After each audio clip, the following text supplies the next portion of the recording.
Fechou. Então, boa noite, senhoras e senhores. Estamos aí, dia 18 de março de 2025, terça-feira, chuvosa, Balneário Camboriú e região, em razão aí do caos que fica, obviamente, com a chuva. A gente acabou, na verdade, a universidade acabou optando aí por fazer aula. Primeiro, ia sair uma coisa meio híbrida, daqui a pouco remota, e acabou que ficando no remoto mesmo e tá tudo certo, tá? Nós vamos, na verdade, avançar o nosso conteúdo. Até falei, puta, não podia faltar essa aula, porque tem bastante conteúdo, obviamente, para a gente trabalhar. Eu vou compartilhar uma tela com vocês aqui, mas já fiz, Patrícia, para você, tá? Já fiz certinho para você. Não sei se você está ouvindo agora, mas já depois eu faço chamada de novo para Caroline também e assim por diante, tá? Fechou. Então, o que vai acontecer? Eu vou compartilhar uma tela aqui com vocês, que é a tela, obviamente, do rito ordinário, tá? Só para a gente poder. Deixa eu ver se está certo, se é essa daqui. Essa aqui, tá? Só para a gente poder, na verdade, ir trabalhando junto com essa tela, obviamente, tá? Para mostrar até onde a gente foi. Lá no quadro a gente faria isso, né? Obviamente, com o canetão lá, que fica no slide, fica um pouquinho mais fácil de a gente poder entender a dinâmica e depois a gente vai voltando, obviamente, em cada uma das partes, tá? E aí eu vou partir da aula passada, tá? O que que nós fizemos até então? Nós trabalhamos, na verdade, com toda a estrutura inicial do rito ordinário, tá? Nós vimos ali, né, que o inquérito policial ele é aberto por portaria ou por auto de prisão em flagrante. Então, o inquérito policial, né, aberto por portaria leva 30 dias para concluir, por auto de prisão em flagrante 10 dias. O artigo 306, parágrafo 1º, fala daquelas 24 horas, né, que você faz para encaminhar os autos ao Ministério Público, né, ao fórum, obviamente, para audiência de custódia. Depois, fecha-se o inquérito policial com o relatório e, nesse momento, eu encerro, né, o procedimento administrativo na fase do processo penal.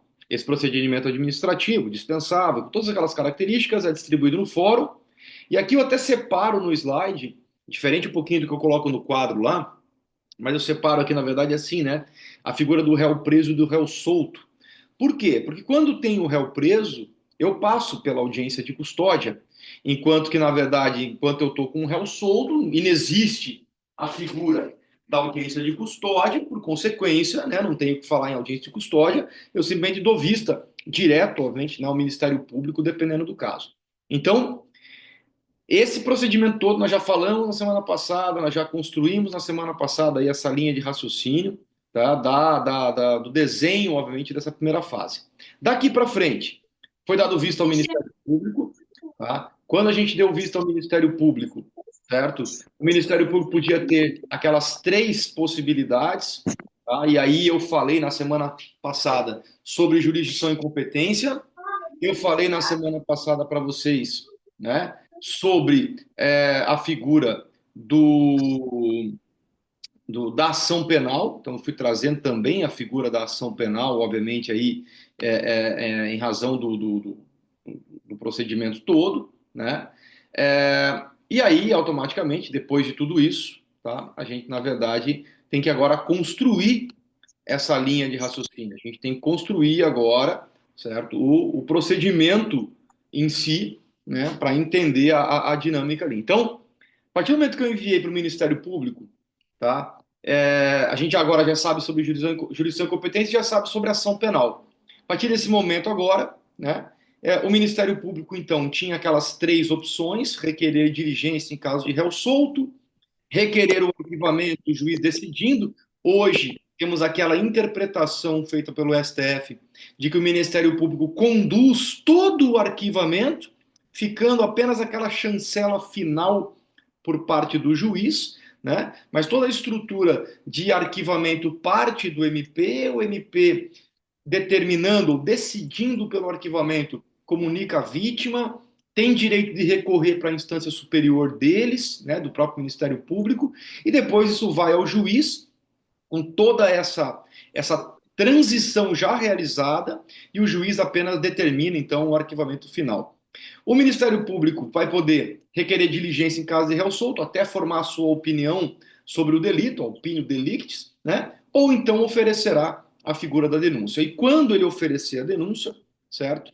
Essa denúncia vai ter fundamento no artigo 41 até o 46 do CPP, e a partir do momento que ele fizer o oferecimento da denúncia, nós já vamos ler esse dispositivo da denúncia, essa denúncia vai voltar para esse magistrado, e esse magistrado vai ter duas possibilidades: rejeitar liminarmente a denúncia, ou seja, dizer, olha, acabou por aqui, né? Eu não vou levar esse procedimento adiante, a chance é mínima nesse caso, ou ele vai decidir pelo recebimento da denúncia, de acordo com o artigo 396. Eu vou avançar um pouquinho e já volto aqui. Olha só.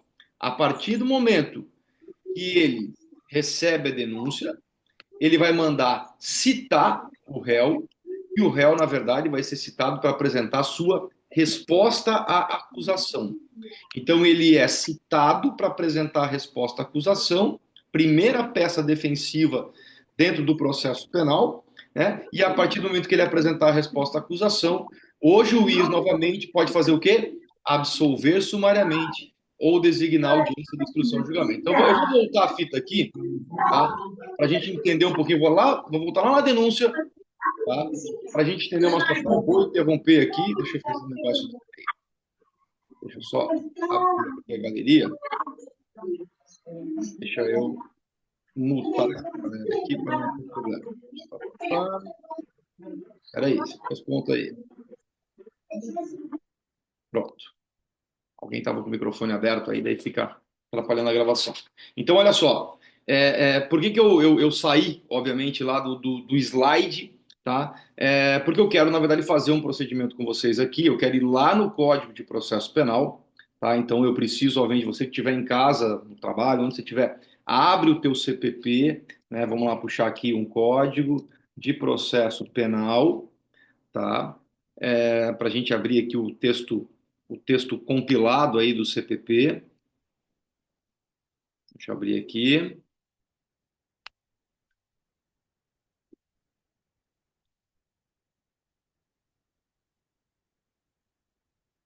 Fechou. Então eu vou compartilhar com vocês aqui agora esse artigo, esse código de processo penal aqui na tela também. E daí depois, até na hora que você for estudar, para assistir a videoaula, você consegue, inclusive, acompanhar o procedimento aqui. Deixa eu voltar lá para a tela do Zoom e a gente vai compartilhar aqui agora, aqui, ó, compartilhando, tá? O, a tela do Código de Processo Penal. Então, olha só. Se o Ministério Público não pediu o arquivamento, não orientou, não conduziu ao arquivamento, e ele não requereu diligências, ele veio e ele oferece a peça inaugural da ação penal. Está aqui, artigo 41, as peças inaugurais da ação penal são a denúncia ou a queixa. Tanto que o artigo 41, ele deixa claro o seguinte: a denúncia ou queixa conterá a exposição do fato criminoso com todas as suas circunstâncias, a qualificação do acusado ou esclarecimentos pelos quais se possa identificá-lo, a classificação do crime e, quando necessário, o rol de testemunhas. Então, olha só, perceba que o artigo trata das duas situações, tá? Trata tanto, na verdade, da denúncia quanto da queixa. Por quê? Porque enquanto a portaria e o auto de prisão em flagrante abrem o inquérito policial, a denúncia ou a queixa abrem a ação penal. Eu não dei início à ação penal ainda, tá? Cuidado, o procedimento administrativo, quando ele chegou no fórum, ele deu início ao processo. As peças que inauguram a ação penal são a denúncia ou a queixa, mas ela ainda não foi efetivamente iniciada, e vocês vão entender daqui a pouco por quê. Beleza, ação penal pública, seja ela pública incondicionada ou condicionada, vai usar a denúncia. A privada vai utilizar, na verdade, a figura, né, da queixa-crime. O que essas iniciais precisam ter? Lembra que eu brinquei na semana passada? Pelo amor de Deus, não se faz protocolo de queixa na delegacia. São peças direcionadas ao juiz. Elas vão ter a exposição do fato criminoso, trazendo todas as suas circunstâncias. Como assim, Rigueto? Circunstâncias? Porra, um furto que acontece durante o dia é diferente de um furto que acontece de madrugada. Um furto que acontece porque você deu bobeira é diferente de um furto que acontece quando eu tenho que arrombar uma porta. Então eu preciso que haja uma descrição de todas as suas circunstâncias. Eu vou qualificar o acusado, eu sempre falo isso, falei isso já no primeiro período, né? Um estupro, ele é um estupro dentro de casa e é um estupro na rua. Se eu estuprar uma vítima desconhecida ou estuprar uma filha, um ente querido, né? É estupro igual. O detalhe, na verdade, é que essa circunstância conta. Por isso que é importante narrar as circunstâncias. Eu não sei quem de vocês, né, se algum de vocês assistiu à sustentação oral hoje no Tribunal de Justiça, tá? Eu deixei ali rodando, né, desde praticamente a segunda sustentação oral, eu fui até a nona, eu era o nono, na verdade.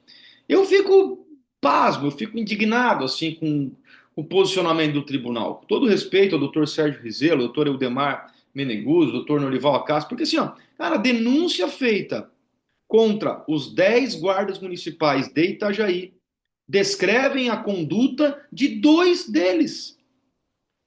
Botaram todo mundo no balaio de gás. Sabe como é que eles fizeram? Pediram, na verdade, para a Secretaria de Segurança indicar quem eram os agentes envolvidos naquela ocorrência e denunciaram todos, cara.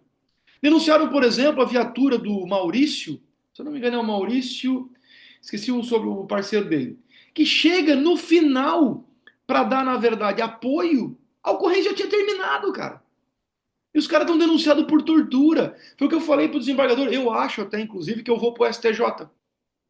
Eu acho que eu vou fazer um HC para o STJ e vou tentar, de repente, um ministro abençoado lá em Brasília que diga, não, tá errado. Eu não quero que o MP, que nem eu falei no julgamento lá, não quero que o MP fique prejudicado em processar alguém. Eu quero que o MP dê um processo corretamente. Então tem que haver uma descrição do fato com todas as suas circunstâncias. Aí vem qualificação do acusado, ou esclarecimentos pelos quais eu posso identificar, porque, diferente do processo civil, que eu preciso te identificar corretamente, no processo penal eu posso não saber quem é você, até porque você, tecnicamente, é o bandido, é o cara que me assaltou, é o cara que, na verdade, né, me roubou. Como é que eu vou ter teu nome completo, RG, CPF? Às vezes eu não tenho, então o crime é assim. Eu te indico, né, o nome, a qualificação, ou esclarecimentos que eu possa identificar quem é você. É raro acontecer, mas eu vejo na prática. Ah, fulano conhecido como Juca Bambu, com uma tatuagem de uma jaguatirica no braço esquerdo, usa brinco na orelha direita. E por que ele faz isso? Porque é um cara mora onde? Embaixo do viaduto de acesso a Brusque. Ou seja, eu tenho, na verdade, um cara que vai estar me dando uma característica para, no curso do processo penal, eu dar um jeito de identificá-lo. Eu posso identificá-lo até depois da sentença, certo? Né? Então eu vou ter que ter as características que eu posso identificá-lo, a classificação do crime. Aí eu quero fazer uma pergunta para vocês aqui, quero que vocês me respondam, tá? Classificação do crime. Tem problema se o Ministério Público narrar um furto, ele narra uma circunstância, um fato criminoso tido como furto, narra as circunstâncias de um furto, mas ele enquadra no estelionato?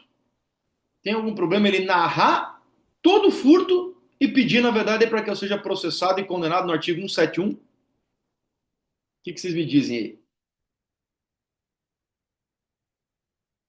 Quero saber se tem, quero saber se tem problema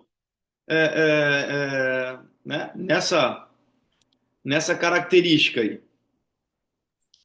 Eu acho que tem, né, senhor? Porque vai mudar a pena, vai mudar todo a tratativa do crime, né? Certo? Então, a tipificação tá errada. Então vou te contar um segredo, Cauana.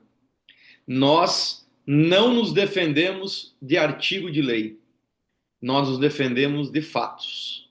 Então, assim, ó, se eu contar que o João estuprou a Maria, e estupro, conjunção carnal mediante violência ou grave ameaça, e disser ao final que ele praticou furto, artigo 155 do Código Penal, não tem problema nenhum. Você nunca deve olhar só para o artigo. Ah, mas daí o promotor errou. Eu sei que ele errou. É um erro formal. É um erro, na verdade, que pode ser corrigido a qualquer tempo, até mesmo porque nunca vai te gerar prejuízo. Daí tu vai dizer, mas como não, Rigueto? A pena é maior, a pena é menor, a pena é isso, a pena é aquilo. Leia o fato. O fato diz o quê? O fato diz que João, mediante violência ou grave ameaça, praticou conjunção carnal com a Maria. Logo, João praticou estupro. Ele não praticou furto.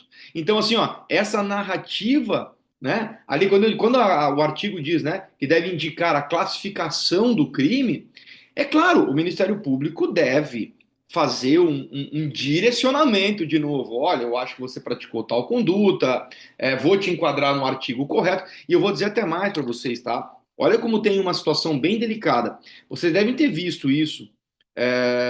Se não foi no semestre passado, acho que foi no quinto, se eu não me engano.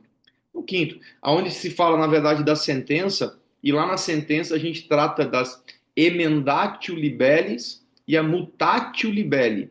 Ah, Rigueto, eu não lembro. Emendatio libelli. Olha só, fato igual, só muda o artigo. Emendatio libelli, fato igual, só muda o artigo. Mutatio libelli, muda o fato, logo muda o artigo. Não entendi. Existe uma circunstância que a gente pega na prática no escritório aqui com uma certa frequência, que é o crime contra o patrimônio, praticado pelo funcionário de dentro de uma empresa. Às vezes, essa conduta, ela se enquadra, na maioria das vezes, o Ministério Público denuncia por furto qualificado por abuso de confiança. Geralmente é isso. O cara é do financeiro, tem um abuso de confiança, né? Eu libero uma senha do banco e ela me faz uma apropriação do valor e assim por diante subtrai o valor. Mas o furto qualificado por abuso de confiança pode ser parecido com apropriação indébita por abuso de confiança, que pode ser parecido com estelionato. Caraca, mas que rolo, por quê? Vou te dar um exemplo que foi denunciado por furto qualificado por abuso de confiança e ao final o juiz utilizou a emendatio libelli. Ele alterou só o artigo. Era uma funcionária de uma construtora, que ela era do financeiro, ela detinha confiança. Logo, ela abusou de confiança, sem dúvida nenhuma.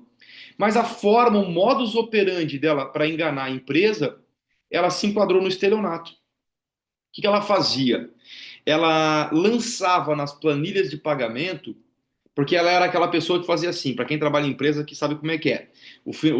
Por exemplo, a auxiliar administrativa lança na planilha do banco todos os boletos que devem ser pagos, e depois o patrão, o administrador, o chefe do financeiro, só dá o ok, digita a senha, o token, e o banco paga tudo. É aqueles pagamentos por lote. E o que ela fazia? Ela colocava o código de barra, tá? Ela colocava o código de barra, certo? Ela lançava do lado assim, por exemplo, Casas d'Água, que era uma empresa de vende material de construção.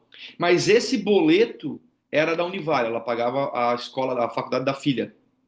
Outro boleto era materiais de construção Coque, era do boleto do carro dela.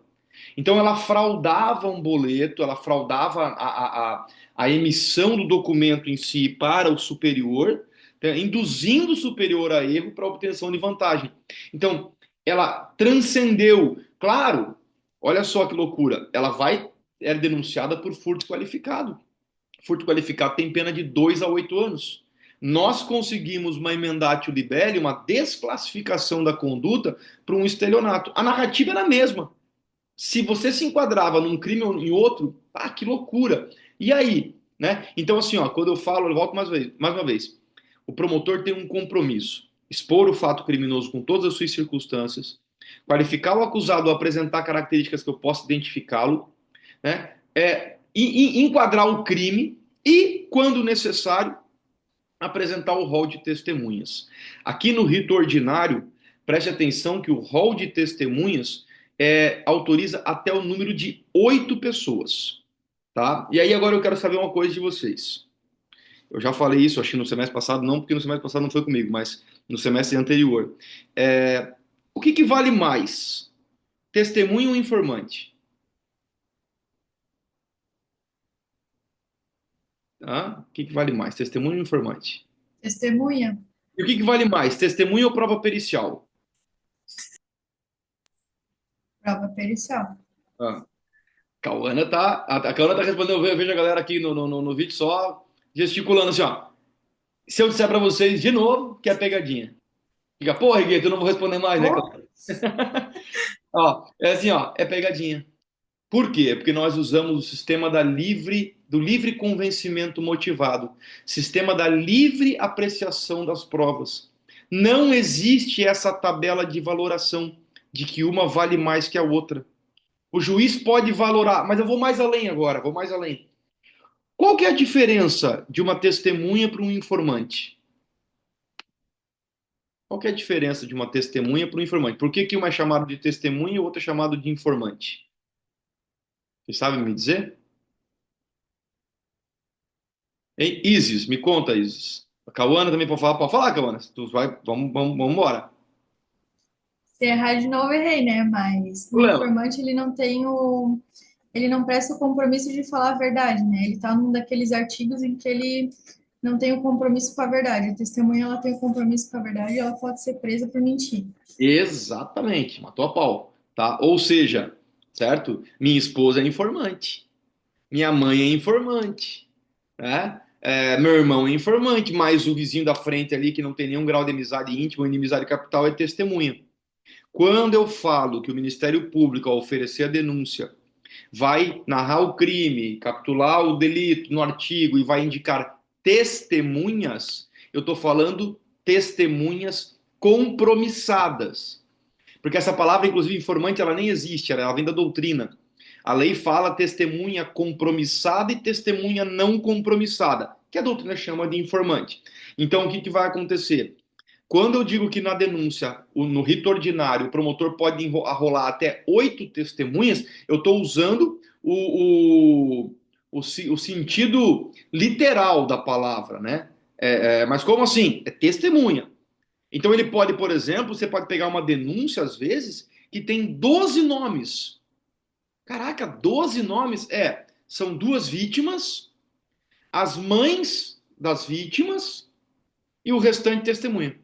Então, ó, as vítimas são informantes, as suas mães são informantes e o restante testemunha. Então, 8 testemunhas são testemunhas compromissadas. E aí, é claro, né? Existe o princípio da igualdade processual, princípio da paridade de armas. Se o promotor pode indicar até 8 testemunhas na sua defesa, na sua denúncia, a defesa pode indicar até 8 testemunhas na sua resposta à acusação. Certo? Vamos avançar. Então, olha só, vou voltar para o slide do rito ordinário. Tá? Se, ó, eu estava aqui no rito ordinário, então olha só, a partir do momento, tá, que houve o oferecimento da denúncia, aqui embaixo na tela aqui, ó, né, houve o oferecimento da denúncia, essa denúncia volta para a mão do juiz e o juiz agora tem duas possibilidades. Ele vai poder rejeitar liminarmente a denúncia ou ele vai poder receber essa denúncia de acordo com o artigo 396. Volto para o slide, eu quero compartilhar com vocês de novo, né, o Código de Processo Penal. Então, olha só, se eu for lá no artigo 395, vamos lá para o 395. 395, estou chegando. Vocês conseguem ver quando eu deixo o artigo sombreado assim? Quer ver? Ó, por exemplo, 395. Eu vou colocar o 395 aqui e eu fiz isso na minha tela do computador. Não sei, vocês conseguem ver ele selecionado? Sim, Ah, beleza, maravilha. Então tá. Então olha só o 395, tá? Momento em que o juiz rejeita a denúncia ou a queixa.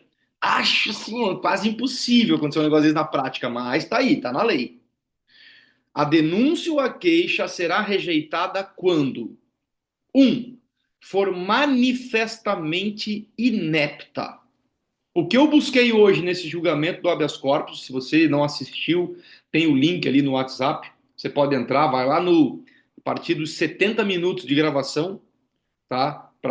Chega a minha sustentação oral. Eu tento alegar a inépcia da inicial. O que é uma denúncia inepta? Denúncia ou queixa inepta? É aquela que não tem exposição do fato criminoso, com todas as suas circunstâncias, é aquela que não individualiza a conduta das pessoas, certo?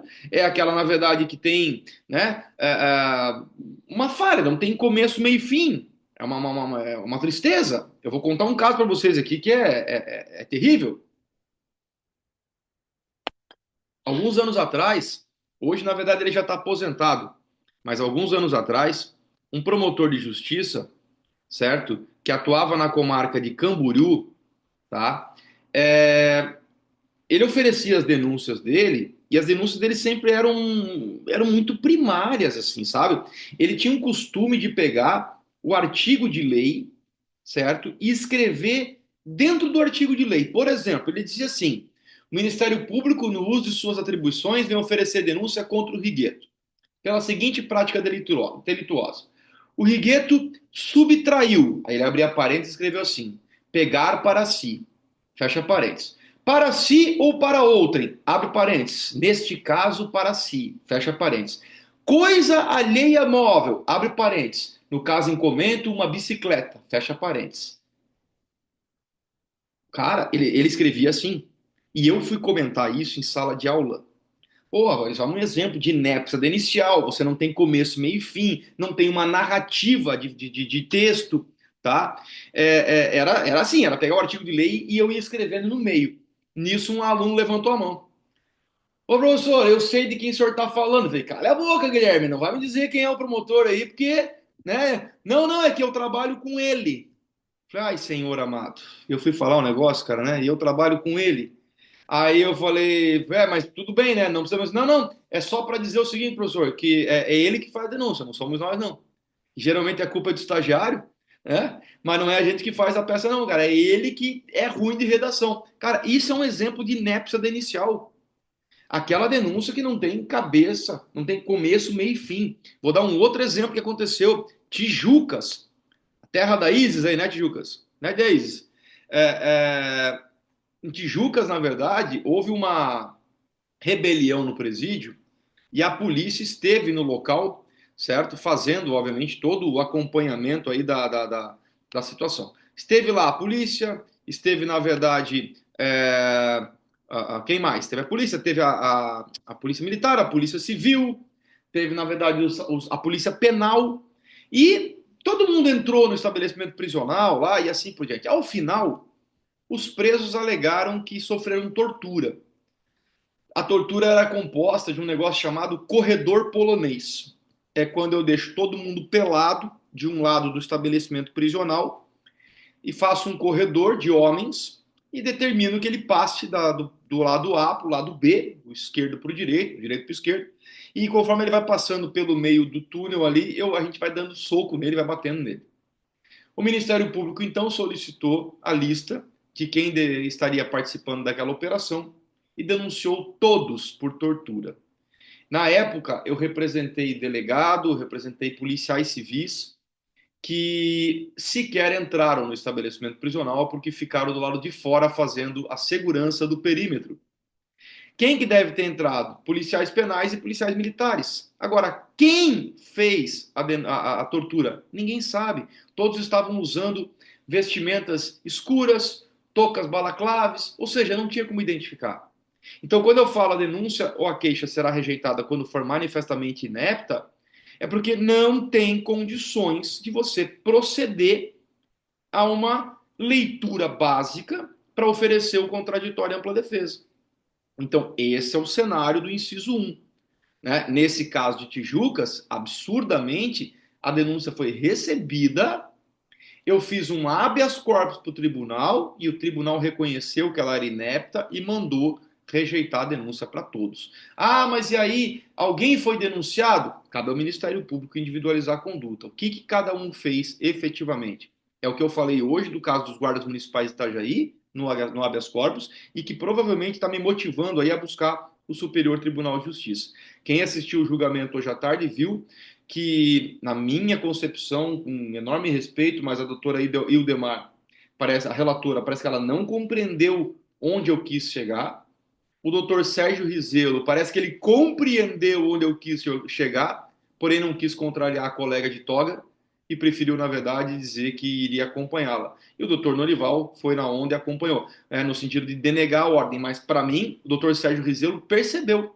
Inclusive, ele fala, o Ministério Público foi um pouco tímido, não foi essa palavra que ele usou, mas na hora de descrever os fatos. Ele poderia ter sido um pouquinho mais detalhado, detalhista, minucioso, para me dizer, né? Porque de 10 GMs denunciados, 2 praticaram algum tipo de conduta descrita na denúncia. Os outros 8, eu não sei o que fizeram. Aí pensa você apresentar uma defesa se você não sabe, né, o que o cliente está sendo acusado. Mas vamos lá. Primeira hipótese, quando ela é manifestamente inébita. Segunda hipótese, a denúncia vai ser rejeitada quando faltar pressuposto processual ou condição para o exercício da ação penal. Gueto, o que vem a ser, né, essa ideia? Tá? Faltar pressuposto processual ou... deixa eu ver só para ajudar o pessoal aqui para... tenta sair e entrar novamente. A galera está tentando entrar, não está conseguindo. Vamos lá. Faltar pressuposto ou condição para o exercício da ação penal. Tá?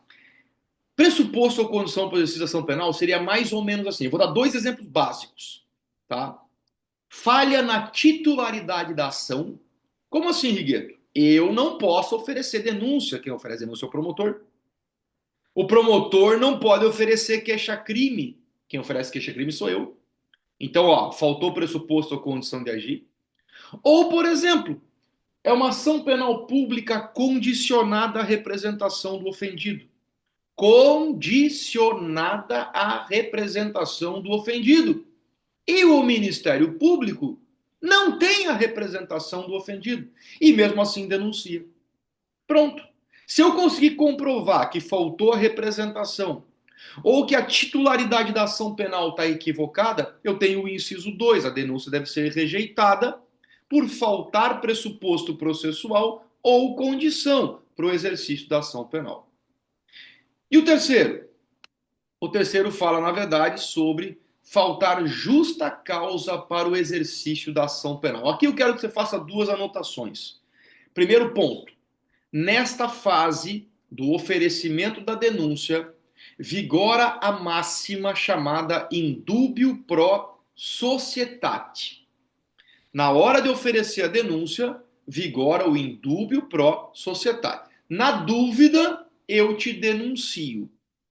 Mas, Rigueto, o que você está dizendo ali, na verdade, né, faltar justa causa. O que seria a justa causa para o exercício da ação penal?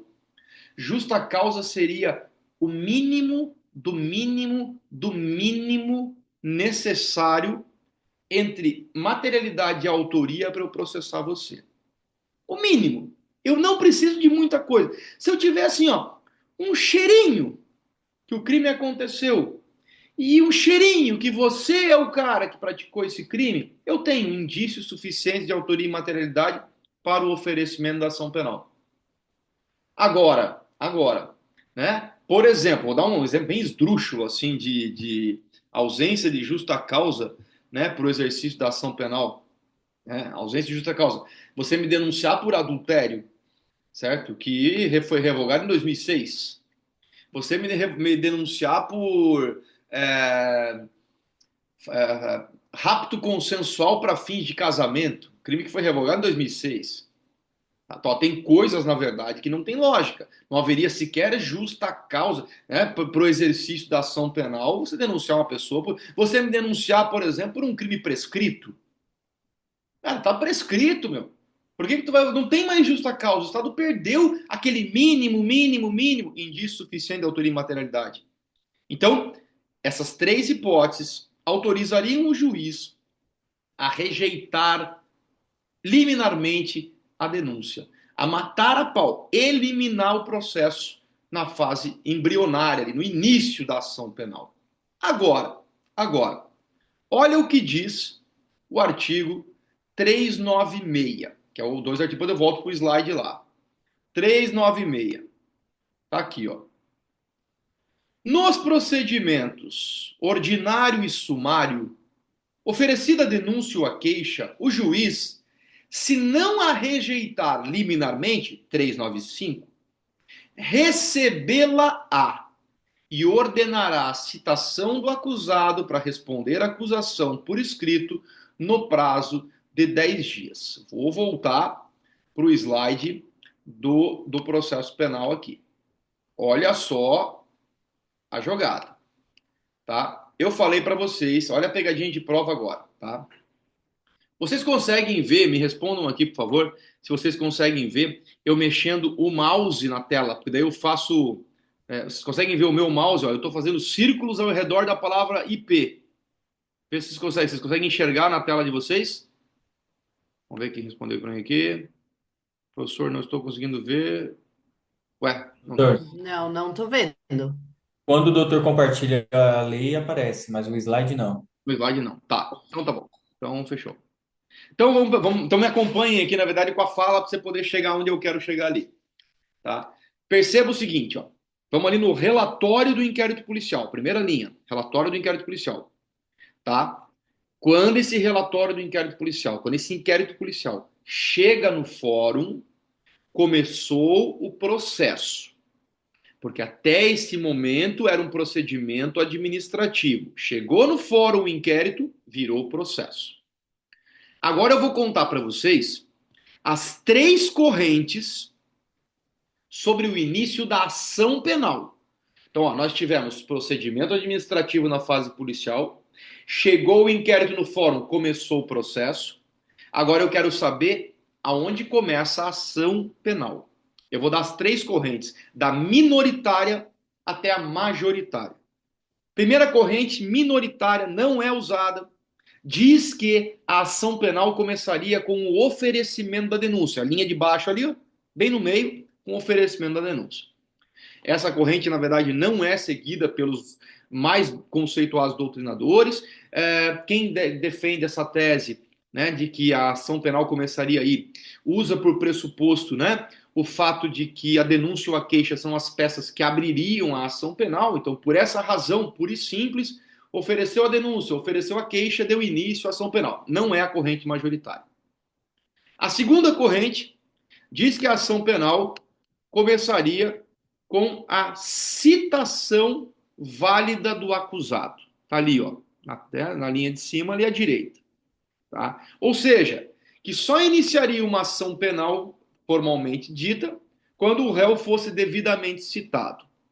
Ah, mas por quê? Quem defende essa corrente, não é a majoritária, diz, na verdade, que a citação é o chamamento do réu ao processo, é a forma de. É a triangularização processual, é o start para o exercício do contraditório da ampla defesa, e assim por diante. Não é a corrente majoritária nesse sentido.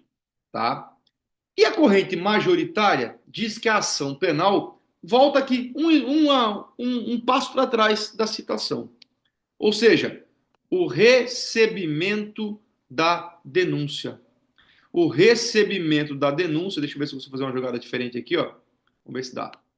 Não, não dá. Com o slide não tem como. O recebimento da denúncia, tá, seria o momento da ação penal. O momento da ação penal. Do início da ação penal. Então, o que vai acontecer? Vamos fazer a fita de novo aqui? Vou lá no nosso CPP, ou seja, tá ali, ó, né? Oferecida a denúncia ou a queixa, se o juiz não rejeitar liminarmente, recebê-la-á, e por isso eles dizem que o início da ação penal acontece aqui, exatamente aqui, naquele despacho que o juiz diz, receba a denúncia. Quando ele recebeu a denúncia, ele te colocou no banco dos réus. E aí ele vai praticar o primeiro ato para triangularizar o processo. Ele vai dizer, cite o acusado para a resposta à acusação no prazo de 10 dias.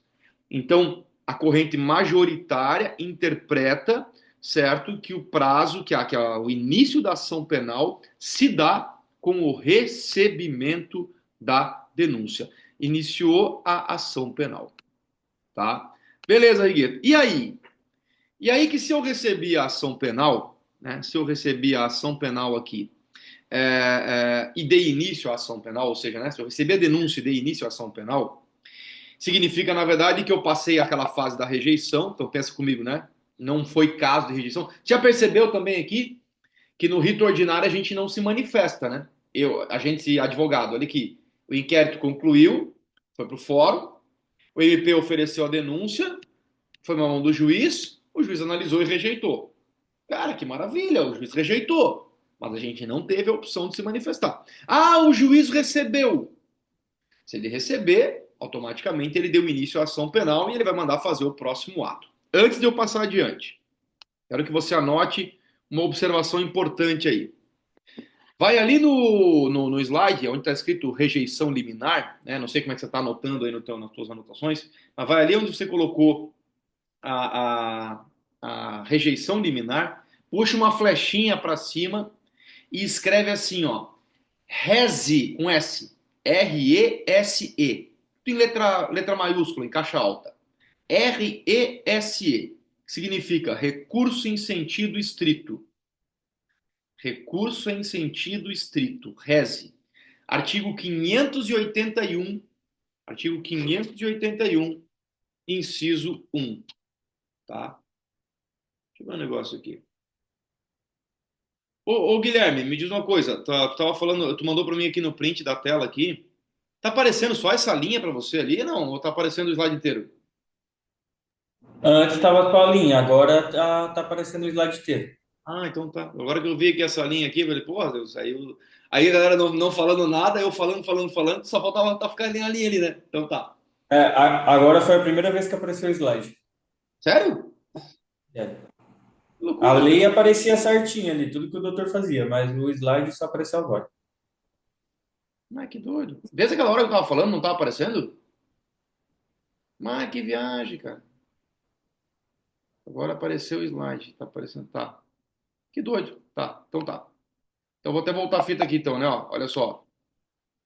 Tá. Você tá vendo desde o início agora aí, Guilherme? Rito ordinário, portaria. Agora sim, Tá. isso dali não aparecia antes, não. Olha só que viagem. Tá. Então, portaria, APF, inquérito policial, relatório. Fechou o relatório, ou seja, acabou o procedimento administrativo. Foi para o fórum, réu preso ou réu solto. Foi ao MP, requereu o arquivamento, o juiz decidiu, ofereceu a denúncia, requereu diligência. Ofereceu a denúncia, chegou para o juiz. Três hipóteses para ele rejeitar: inépcia da inicial, falta de pressuposto ou condição de agir e ausência de justa causa. Ou ele recebe a denúncia e dá início à ação penal. Recebeu a denúncia, deu início à ação penal. O próximo passo, na verdade, é realizar a figura da citação. E aí, eu volto aqui lá pro quarto e quinto período, quando a gente comunica os atos processuais. Deixa eu fazer um detalhe diferente aqui agora. Vamos ver, vou fechar o slide e vou ver se eu consigo compartilhar. Deixa eu ver o que a galera está explicando aqui. Está falando aqui para mim. Sim, agora está aparecendo. Beleza, beleza. Deixa eu ver se eu consigo fazer um negócio diferente aqui. Cadê?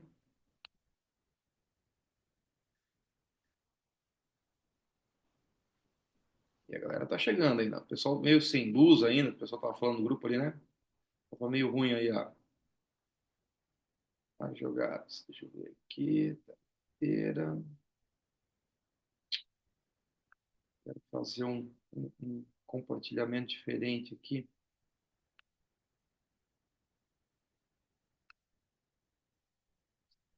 Só um pouquinho. Deixa eu só ver onde é que tá o meu. Aqui, achei. Mudou de posição.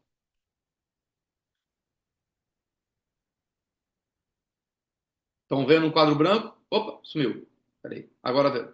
Estão vendo o quadro branco? Então tá. Então eu vou usar o quadro branco aqui porque eu quero fazer o seguinte. A gente está falando de citação. Tá? E se a gente está falando de citação, então a gente não pode esquecer aqui algumas informações. Tá? Eu vou voltar no tempo para a gente lembrar uns detalhes aqui.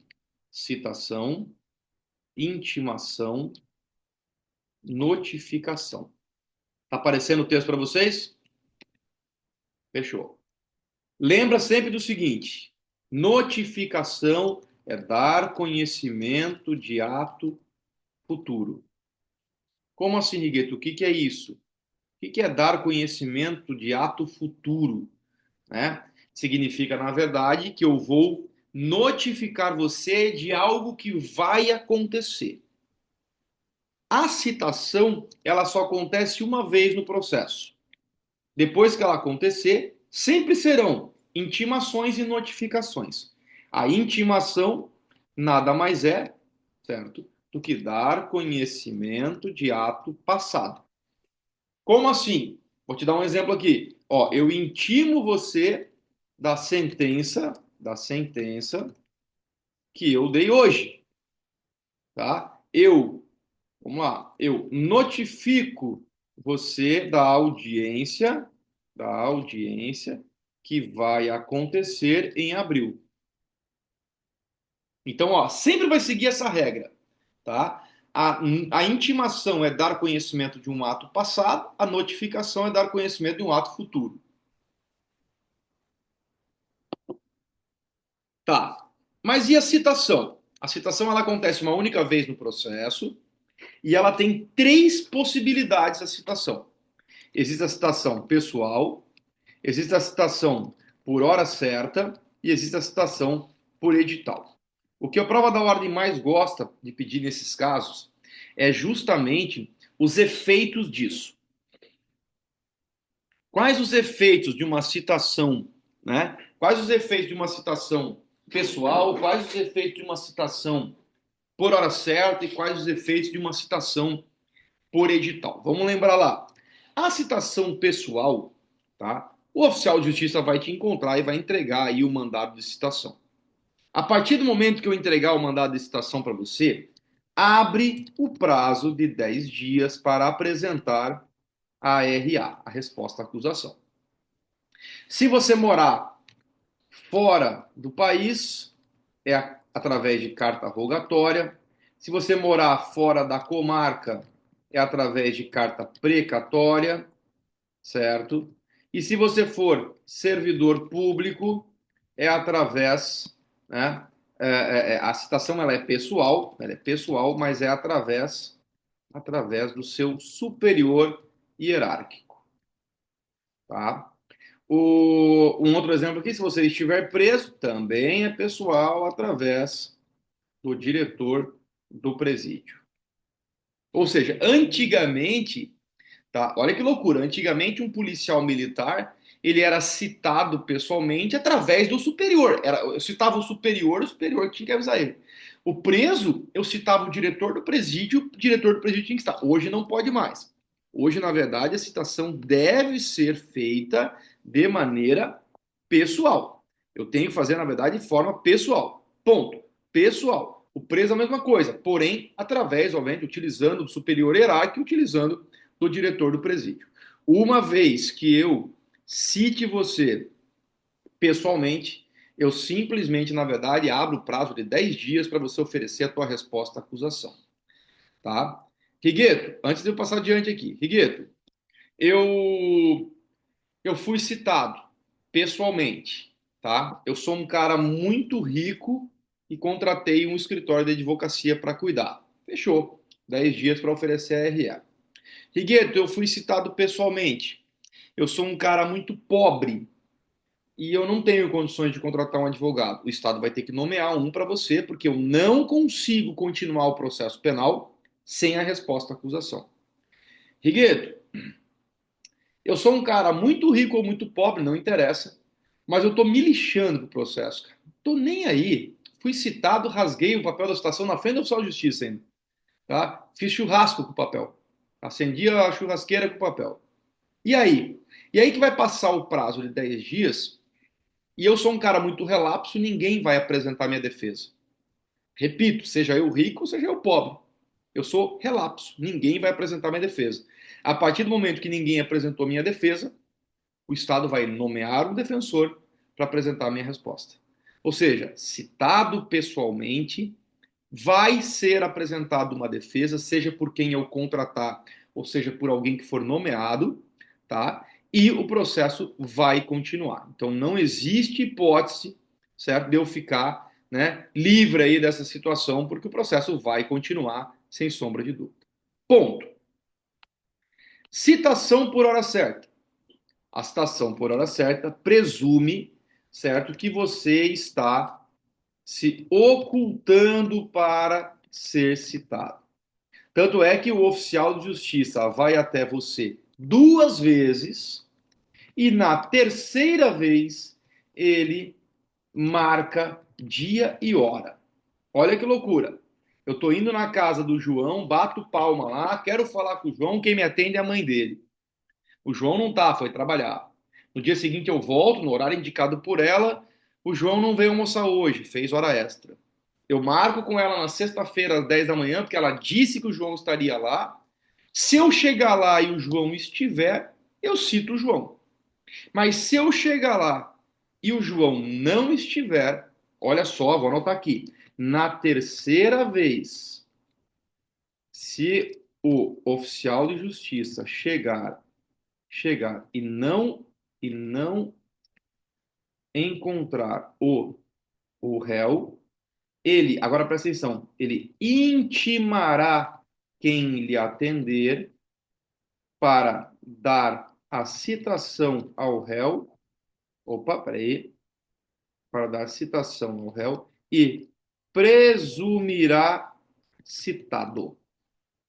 Eu quero que você preste atenção nesse item pelo seguinte: é, por hora certa, veio lá do processo civil, trouxeram lá do processo civil essa citação, quando o réu se ocultava para não ser citado. Então, eu vou uma vez, o endereço é aquele, eu quero falar com o João da Silva. Sim, ele mora aqui, mas ele está trabalhando. Amanhã ele está aí, tá, bom. Segunda vez, se eu percebo que ele está se ocultando, eu marco um dia e hora para ir. Na terceira vez, se eu chegar lá e encontrar o réu, eu cito. Mas se eu não encontrar o réu na segunda, na terceira vez, eu não posso citar a mãe dele. Porque citação, galera, vou colocar aqui em cima, ó, é ato personalíssimo. Quem deve ser citado deve ser o réu, não é o advogado. Olha a diferença que tem do processo civil para o processo penal. Se o cliente chega no teu escritório e quer que você faça um orçamento do processo dele, no processo penal eu junto a procuração, olho o processo que está em segredo de justiça, passo um orçamento, ele não concorda com o meu valor e não fecha comigo. E eu não faço mais nada. No processo civil, se eu juntar a procuração, eu dou o réu por citado e começo o processo. Abre o prazo para contestar. Eu não tenho, na verdade, eu não tenho essa possibilidade, né, de acessar. Por quê? Porque no processo civil a citação é dada com a procuração, no processo penal é ato personalíssimo. Então, por que eu coloquei em caixa alta ali? Intimará. Porque se ele for a terceira vez na tua casa e você sumiu, você está se ocultando, e quem atendeu foi tua mãe, ele vai intimar a sua mãe para que ela lhe entregue a citação e vai presumir que você foi citado. E quando ele presumiu que foi citado, olha o que aconteceu. Abriu o prazo de 10 dias para apresentar a RA. Ou seja, o efeito é o mesmo da citação pessoal. Certo? Abriu o prazo de 10 dias para apresentar a RA. Então, abriu o prazo aqui. Deixa eu dar um espacinho maior aqui, daí a gente consegue colocar mais. Certo? Então, segundo ponto. E o terceiro ponto? O terceiro ponto é o edital. O edital é quando o cara mora, a gente sempre brinca na doutrina, né? É aquele que mora no interior de São Paulo, numa cidade chamada Lins. Olha ali, ó. Lugar incerto e não sabido. Lins. Certo? Lugar incerto, não sabido. Ou seja, eu chego no teu endereço, queria falar com o João, não tem ninguém com esse nome. Eu tento falar com o vizinho da direita, com o vizinho da esquerda, ninguém conhece o João. E assim eu vou tentando localizar o João. E eu certifico que o João está em local incerto e não sabido. Quando o Ministério Público tenta outro endereço, vai tentar. Quando esgotou todas as possibilidades da citação pessoal, ele sugere então que seja feita a citação por edital. A citação por edital é assim: publica-se um edital por 15 dias, tá? No fórum e no jornal da cidade. Após esses 15 dias de publicação, eu presumo que você leu a citação no jornal ou no mural do fórum. Eu presumo que você leu. Então eu abro o prazo de 10 dias para apresentar a RA. Só que o que vai acontecer? Você pode aparecer e apresentar a RA. Você pode contratar um advogado, dar uma procuração para ele, ele junta a procuração e aí então ele é dado como citado e o processo continua. Ou ele pode não aparecer. Vou te falar do normal, ele não aparece. Se ele não apareceu, o que vai acontecer? O artigo 366 manda suspender o processo O prazo prescricional permite ao juiz decretar a prisão preventiva e antecipar provas urgentes. Então, olha que doido que é essa questão, certo, da citação. Né, na linha de raciocínio. Na citação pessoal, abre o prazo de 10 dias da RA. Se você não tiver advogado, eu vou nomear um e o processo vai continuar. Na citação por hora certa, abre o prazo de 10 dias para RA. Se você não for apresentar uma defesa, eu vou nomear um advogado para você. Na citação por edital, se você não compareceu e nem constituiu um defensor, não contratou um defensor, eu não posso nomear. Presta atenção na prova da ordem aqui, ó. Não pode, ó, o Estado não pode nomear um advogado a um réu citado por edital que não comparece ao fórum. Percebam o seguinte: se você, citado por edital, aparecer no balcão do fórum, eu te dou por citado. Aí a pergunta é: tens condições de contratar um advogado? Não tem, então eu vou nomear um para você. Mas como é que o exame da ordem fala? O exame da ordem pega todo mundo nessa aqui. Ele diz assim, ó, Joãozinho, né, citado por edital, 15 dias, deixou transcorrer in albis, ou seja, sem manifestação, o prazo de 10 dias da resposta à acusação.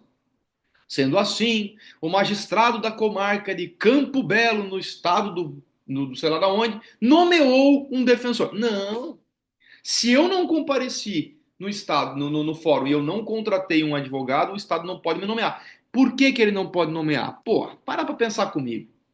Se o estado, que é onipresente, tá entre nós aqui, não me achou, quem é o defensor, cara? Que defesa esse cara vai fazer para mim? Se o Estado não sabe meu paradeiro, como é que ele vai achar alguma coisa? Quem que ele vai rolar de testemunha? Que defesa que ele vai fazer para mim? Não tem. Então, nesse caso, vai suspender o processo e o prazo prescricional.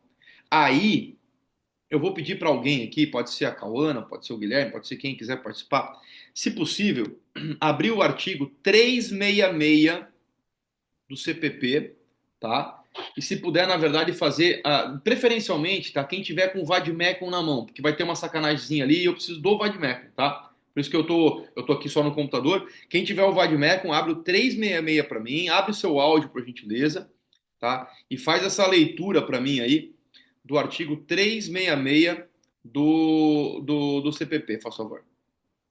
Vamos ver quem tiver aí na mão aí, me dá uma luz, tá? Deixa eu ver quem tá mandando mensagem aqui. Ah, tá. O Jean colocou o texto aqui, né? Beleza. Mas se puder, Jean, já que está com o texto aí, se puder dar uma lida para nós em voz alta aí, abre teu áudio, lê o 366. Vamos lá. Perfeito. Se o acusado, citado por edital, não comparecer nem constituir advogado, ficarão suspensos o processo e o curso do prazo prescricional, podendo o juiz determinar a produção antecipada das provas consideradas urgentes e, se for o caso, decretar prisão preventiva nos termos do disposto do artigo 312. Fechou. Então, ó, o réu citado por edital não compareceu e não contratou, não constitui um defensor, suspende o processo, suspende o prazo prescricional, antecipa provas consideradas urgentes e pode decretar preventiva com base no 312. Agora, quem tiver o vademecum, olha embaixo do artigo 366 e ali vão existir duas súmulas. E é essas súmulas, na verdade, que eu preciso agora que vocês me leiam aí, por favor. Tá? Quem tiver, na verdade, o 366, né? No Vadmecum, tá? Não dá para ser no Whats, na internet. Vamos ver. Deixa eu abrir de novo aqui.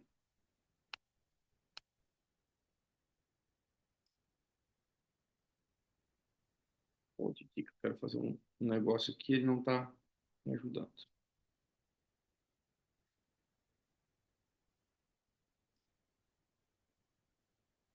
Pronto, limpei.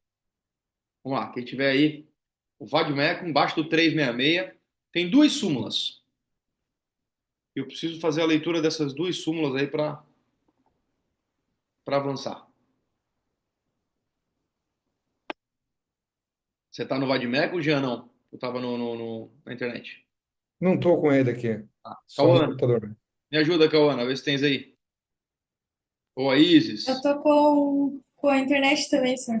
também na internet, vai lá. Quem tem o Vadmec aí, seu Oi, segura? professor. Quem? Professor, É. é a súmula 415 e 455 do STJ? Isso mesmo, 415 e 455 do STJ. Começa pela 415 mesmo, pode ser? Por favor. Aí vai lá, traz o teu vademecum lá, acha a súmula 415 e 455 do STJ, vai cair na prova essas duas súmulas, tá?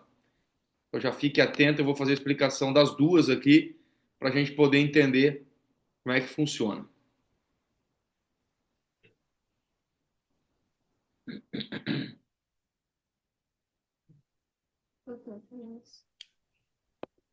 Dá para me ouvir? Não. Ah, dá para te ouvir, Francine, pode falar. Tá. Mandado de segurança, petição inicial, né? Não, não, não. Isso? Não. Vê se tu tá no STJ mesmo. Não? 415? Mas vê se tu tá no STJ. Às vezes tá Tá. súmula de Peraí. outro. Sim, sim, sim. Estava errado. Peraí.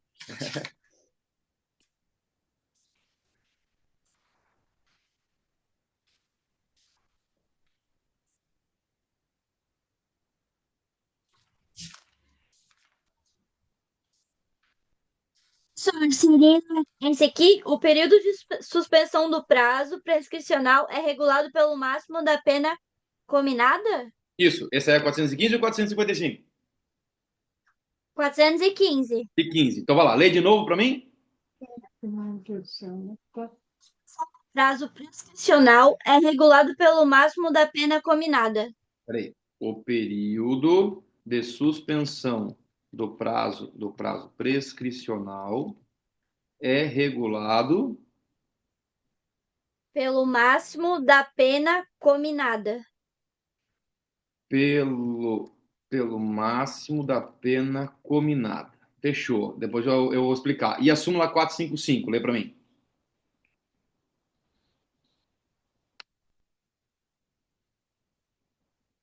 Tá me ouvindo? Tá me ouvindo? Agora sim. É a decisão que determina a produção antecipada de provas com base no artigo 366 do CPP deve ser concretamente fundamentada, não a justificando unicamente o mero decurso de tempo. Fechou. Olha agora na tela aqui, no quadro branco, e eu vou explicar essas duas súmulas. Primeira situação, tá? Vou começar de baixo para cima. Vou começar de baixo para cima para ficar mais fácil. A decisão que determina a produção antecipada de provas, né, no artigo 366, deve ser concretamente fundamentada, não a justificando o único decurso do tempo. Olha só, eu vou copiar aqui o 366 para colocar aqui também, para a gente entender do que eu estou falando. Tá? Vou dar um enter aqui. Ó, olha o artigo 366. Se o acusado, citado por edital, não comparecer nem constituir advogado, ficarão suspensos o processo e o curso do prazo prescricional, podendo o juiz, vamos lá, deixa eu colocar aqui, ó, podendo o juiz determinar a produção antecipada de provas consideradas urgentes.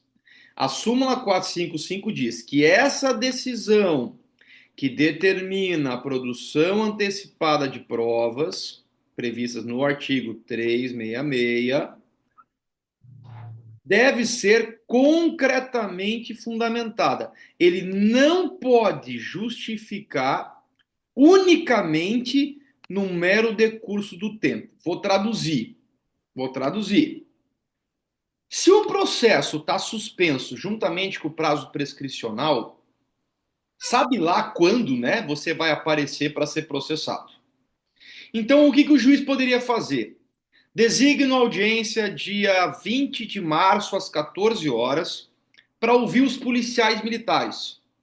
Porque senão pode passar muito tempo e os policiais militares podem esquecer da ocorrência em razão da quantidade de diligências que eles fazem. Não pode. A decisão que determina a produção antecipada de prova tem que ser concretamente fundamentada e não pode justificar o juiz no mero decurso do Estado. Eu até concordo com o juiz. Porra, se o PM não for ouvido hoje e for ouvido daqui 5, 6, 7 anos, sei lá, ele vai esquecer, porra. Mas não pode. Então, por exemplo, a súmula 455, que tem essa ligação aí com a figura da súmula, do artigo 366, ela tem uma relação, aqui embaixo aqui, ela tem uma relação direta com o quê? Pessoas de idade, doentes, pessoas acamadas. Aí o juiz diz, olha, eu vou ouvir a dona Francisca, porque ela tem uma idade avançada, ela está com uma deficiência, com um problema de saúde, e eu preciso antecipar essa prova porque eu entendo que ela é urgente. Ah, então fechou. Então eu tenho essa possibilidade de antecipar a prova desde que eu concretamente fundamente esse pedido. Agora, compreenderam a 455? A 455? Aí eu vou para a 415. O que a 415 fala? A 415 é um pouquinho diferente. Ela diz que o período de suspensão do prazo prescricional, período de suspensão, olha aqui, o período de suspensão do prazo prescricional de que trata o artigo 366, ele é regulado pelo máximo da pena aplicada. Rigueto, eu não entendi. Porra, você foi citado por edital. Você não compareceu e não constituiu defensor. Então, olha só, ficarão suspensos o processo e o prazo prescricional. Como que funcionava isso antes? Era assim, essa suspensão, ela era ad eternum. Ad eternum. 50 anos suspenso. 50 anos depois você voltou para Balneário Camboriú, foi encontrado, e aí então você foi citado, o processo reabriu e começou. Só que eles resolveram, através da súmula 415, dar um marco final para esse prazo. Porque é um absurdo você ficar com um processo, na verdade, né, suspenso ad eterno. Então o que eles fazem hoje?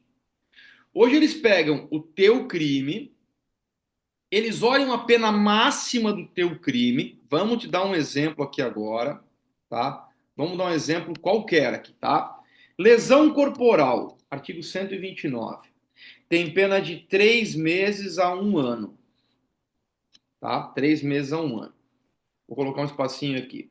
O artigo 109, salvo engano é o 6 do CPP, diz que todo crime que tenha pena máxima igual ou superior a 1 ano, mas que não exceda a 2, prescreve em 4 anos. Olha só que loucura. Tá? Vê se tu capta a minha linha de raciocínio aqui. Vou colocar uma cor diferente aqui. Olha só. Então, olha só. A lesão corporal tem pena de 3 meses a 1 ano. Pena máxima, aqui, 1 ano. O período de suspensão do prazo prescricional é regulado pelo máximo da pena cominada. O máximo da pena cominada é 1 ano, de acordo com o 109, prescreve em 4. Então, o processo e o prazo prescricional, desculpe, da lesão corporal aqui, seria de 4 anos. Ficaria 4 anos com o prazo prescricional suspenso. Quando desce 4 anos, o prazo prescricional abre. Presta atenção. O processo só vai abrir se você aparecer. Se você aparecer. Se você surgir. Se você vier para o processo. Se você aparecer. Meu Deus, parece um analfabeto escrevendo, né? Se você aparecer no processo, o processo anda. Então, 4 anos o prazo prescricional ficou suspenso. Quando deu 4 anos, o prazo prescricional abriu. Aí a pergunta que eu faço é: em quanto tempo prescreve a lesão corporal? 4 anos. Então o prazo prescricional vai correr por 4 anos. Significa dizer que ao final de 8 anos, o teu processo é arquivado definitivamente. Conseguiram captar? Olha o exemplo que eu vou dar para vocês aqui. Outro exemplo. Sem escrever agora. Homicídio. 12 a 30 anos de reclusão. 12 a 30. 109, inciso 1. Prescreve em 20 anos os crimes que têm pena máxima superior a 20 anos. Então, 12 a 30 prescreve em 20 anos. Não me acharam, matei o Joãozinho, ninguém me achou. Suspenderam o processo e o prazo prescricional. O meu prazo prescricional vai ficar suspenso por 20 anos. Na hora que der 20 anos e um dia, meu prazo prescricional começa a correr por 20 anos. Significa dizer que 40 anos depois eu estou livre desse crime de homicídio. Uma lesão corporal, 8 anos depois eu estou livre de uma lesão corporal. Conseguiram entender a lógica da súmula 415? Conseguiram entender o tchan da súmula 415? Fala a verdade minha. Isis, tu entendeu, Isis? O Jean, que estava lendo ali, deu para entender? A Mari?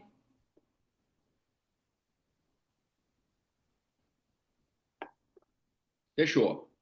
Vou pelo joinha do Jean, então, ali, tá? No sentido de compreensão. Beleza, Maria? Beleza, fechou. Então, ó, a lógica, na verdade, da súmula é essa, tá? A lógica da súmula é essa.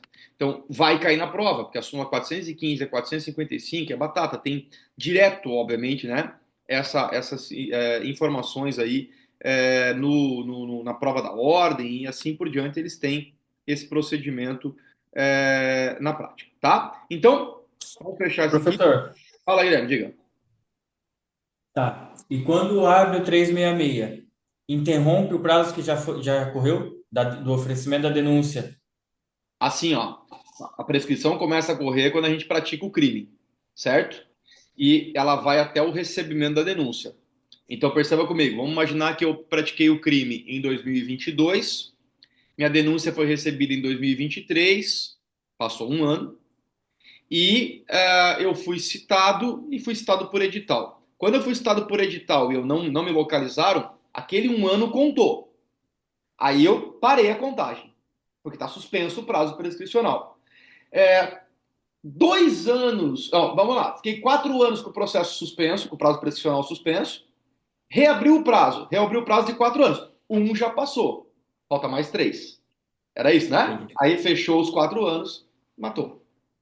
É raro acontecer, tá? Acontece geralmente com crimes menores, óbvio, né? Com crimes grandes, assim, é difícil de acontecer. Olha, dentro do processo aqui, dentro do escritório, o único caso que eu tenho de exemplo é um homicídio simples, uma tentativa de homicídio simples que prescrevia em 20 anos e o processo começou com 19 anos e 8 meses, assim. Tá? Foram 19 anos depois, cara, os lugares onde aconteceu o fato nem existiam mais. Foi o único exemplo que eu tenho, assim, porque geralmente acontece com crimes pequenos, né? Com crimes pequenos. Aí, lesão corporal, crimes contra a honra, desacato, esses criminhos pequenos são do juizado especial. Para pra pensar comigo. Se você olhar ali, ó, eu tô dando um exemplo de 3 meses a 1 ano.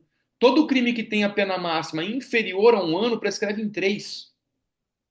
Menos 1 ano. Agora vamos mais além. Imagine uma lesão corporal praticada por mim contra você e eu tenho 20 anos de idade. Minha prescrição corre pela metade. Então são 2 anos suspenso, 2 anos tramitando. Então a chance de acontecer uma prescrição pelo 366, assim, nesses casos, é enorme. Agora, nos crimes mais graves, tem cliente que é sortudo, né? Nós tivemos um caso aqui no escritório de um tráfico de drogas. A moça foi condenada em Camboriú a 1 ano e 8 meses de reclusão. 1 ano e 8 meses, prescreveria em 4. Certo? Aí ela foi pro tribunal, o MP foi pro Tribunal de Justiça. O Tribunal de Justiça majorou a pena para 5 anos. Lascou, cara. 5 anos prescreve em 12. Nós fomos pro STJ e conseguimos retornar para 1 ano e 8 meses. Detalhe é que ao retornar para 1 ano e 8 meses a pena dela, transitou em julgado em 1 ano e 8 meses. E ela tinha 20 anos na época dos fatos. Ou seja, prescreve em 4? Não, prescreve em 2. Aí o que aconteceu? O tempo que levou entre o TJ e o STJ passou os 2 anos. Acabou de chegar em Camboriú, o doutor Renato está fazendo a petição agora para pedir a prescrição da pretensão punitiva pelo lapso temporal. Quer dizer, mais sorte que juízo, cara. Né? Vai se livrar de uma multa de R$ 25.000 no tráfico de drogas, de uma pena de 1 ano e 8 meses de reclusão no regime aberto. Ainda que fosse no regime aberto, mas é uma condenação, né? Então, favoreceu aí nesse sentido. Certo? Então, deixa eu fechar meu bloco de nota aqui, meu quadro, e deixa eu voltar para o meu slide com vocês aqui. Vamos ver se pega o slide. Pá, pá, pá, pá. Aqui, deixa eu ver esse aqui. Tá aparecendo inteiro? Fechou. Então, ó, recebeu a denúncia? É a teoria majoritária. Deu início à ação penal. Vamos partir para a citação? Pessoal, por hora certa e por edital. Beleza. O único que não vai para frente é por edital. Pessoal é por hora certa e o processo vai continuar. Beleza, por edital suspende o processo, suspende o prazo prescricional, aquela coisa toda. E aí, Rigueto? E aí vem a resposta à acusação. Eu quero ver depois, até deixa eu dar uma olhada no grupo de vocês aqui, até qual peça, qual vídeo que eu mandei. Deixa eu dar uma olhada aqui. Naquele dia eu encaminhei os videozinhos para vocês. Foi aula 1, aula 2, foi até o item 6, possibilidade do MP e o oferecimento da denúncia. Tá, até o vídeo 6. Eu vou depois disparar para vocês o vídeo 7, o 8, o 9, o 10. Por quê? Tá? Vai ter um vídeo ali que eu vou disponibilizar para vocês, que é um vídeo que ensina vocês a fazerem a peça. Tá? Inclusive, né, para quem não sabe, o Guilherme trabalha aqui no escritório, o Guilherme está atuando na área civil, mas na semana que vem, é a última dele na semana na área civil, ele vai vir para a área penal. E esse vídeo, Guilherme, ajuda demais, cara, a criar uma percepção de como escrever no processo penal. Né? O processo penal é diferente do civil. O civil é muita narração de fato, muita contação de história. Claro que tem doutrina, tem jurisprudência, mas ele é muito mais formal. E o processo penal é muito mais do objetivo. Então, eu vou trazer esses vídeos, tá? Mas aqui, por que eu estou falando disso? Porque daí eu vou precisar explicar uma coisa para vocês relacionada à resposta à acusação. Eu vou ter que ensinar para vocês, a partir de agora, duas situações ligadas à resposta à acusação. Como fazer uma resposta à acusação na prova da ordem e como fazer uma resposta à acusação no escritório. Eu vou começar pelo escritório porque ela é bem mais objetiva. E aí depois eu fecho aqui, abro a lei, a gente dá uma lida no artigo 396A e seus parágrafos, e aí eu trago o quadro branco e mostro para vocês como fazer a resposta à acusação da prova da OAB. Para pensar comigo, no escritório, tá? Use sempre essa máxima que eu estou dizendo para vocês. Peça para o juiz o que ele pode te dar. Peça para o juiz o que ele pode te dar. Se eu vou apresentar minha resposta à acusação, essa peça vai para o juiz. Ó, para pensar comigo como a gente tem razão aqui. Olha aqui. Vou voltar ao slide. Quando o promotor ofereceu a denúncia, o que será que o promotor pediu na denúncia para esse juiz aqui, ó? O que será que ele pediu? Vamos colocar o slide inteiro aqui? O que será que ele pediu para o juiz? O promotor ofereceu a denúncia. O que será que ele pediu para o juiz?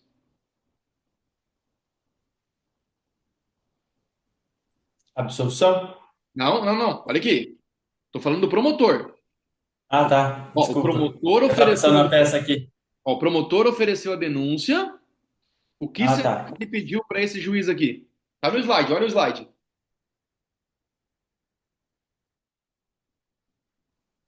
O recebimento, professor. O recebimento? E tu acha que o cara é louco? Vai dizer, não, ofereça a denúncia e requeiro a rejeição. Não, não, não.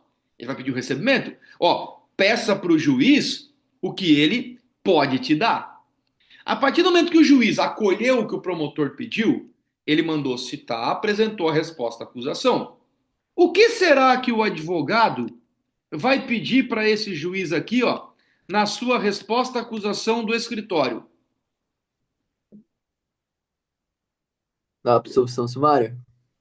Aí eu vou contar uma coisa para vocês.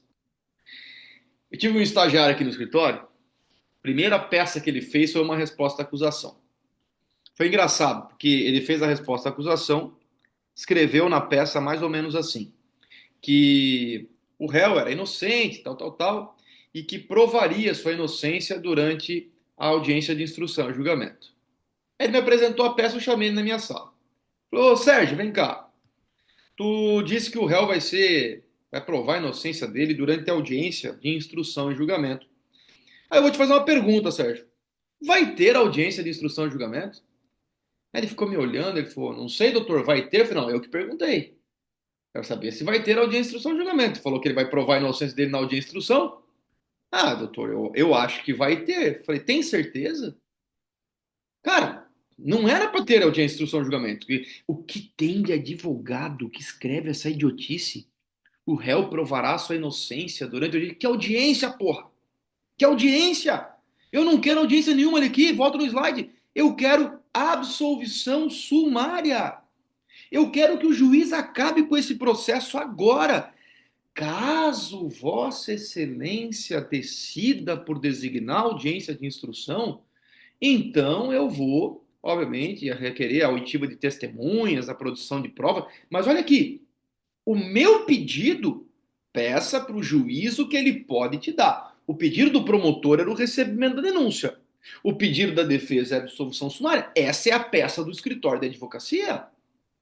Infelizmente, na prova da ordem, eles fazem errado. Na verdade, na prova da ordem, eles exigem que você escreva a tese da absolvição sumária e todas as outras teses que você só pediria no final da audiência de instrução. Ah, mas por que a prova da OAB faz isso? Porque ela quer testar teu conhecimento. Eu já entrei até com mandado de segurança e o juiz disse que cabia à OAB estipular os critérios de avaliação e eu reclamei para a OAB dizendo, porra, mas vocês estão pedindo errado. Depois vocês não querem que o advogado faça pedido errado na prática. A peça, na verdade, não permite falar de outras coisas a não ser a absolvição sumária. Ah, pois é, mas é um critério de avaliação. E assim ficou. Então agora eu vou ler para vocês, eu quero ler com vocês o 396 e o 397, e aí eu vou para o slide, para o quadro branco, para mostrar como é que eu peço isso no escritório da advocacia. Então olha só, tá? Depois eu mostro como é que é na prova da ordem. Tá? Então eu vou para a lei aqui, só para a gente ver. Ó, 396, estou na lei.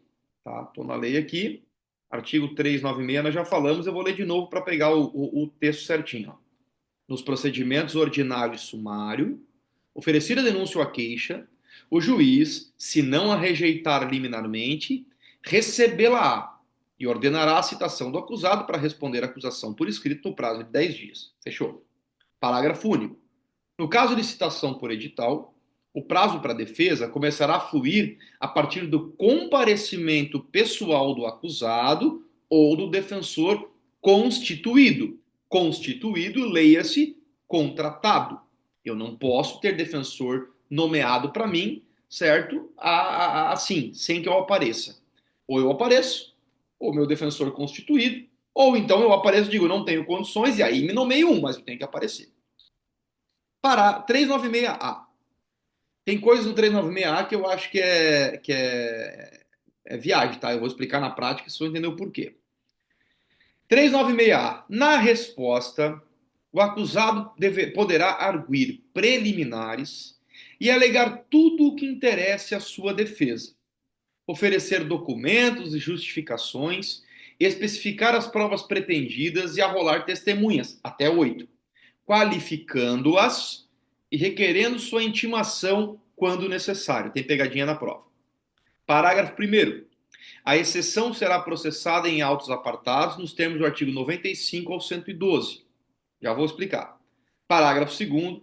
Não apresentada a resposta no prazo legal ou se o acusado citado não constituir defensor, o juiz nomeará um defensor para oferecê-la, concedendo-lhe vista dos autos por 10 dias. Vamos lá. Coisas que eu não concordo e vou explicar o porquê. Na resposta à acusação, o acusado poderá arguir preliminares. Sim, as preliminares eu já vou explicar como é que elas funcionam. E alegar tudo o que interessa à sua defesa. Eu discordo. Alegar tudo o que interessa à sua defesa. Por que eu discordo? Porque depois que eu apresento minha resposta à acusação, a chance do juiz me absolver sumariamente é muito pequena. Muito pequena. A chance dele me absolver sumariamente. Eu tenho uma chance muito maior dele marcar a audiência.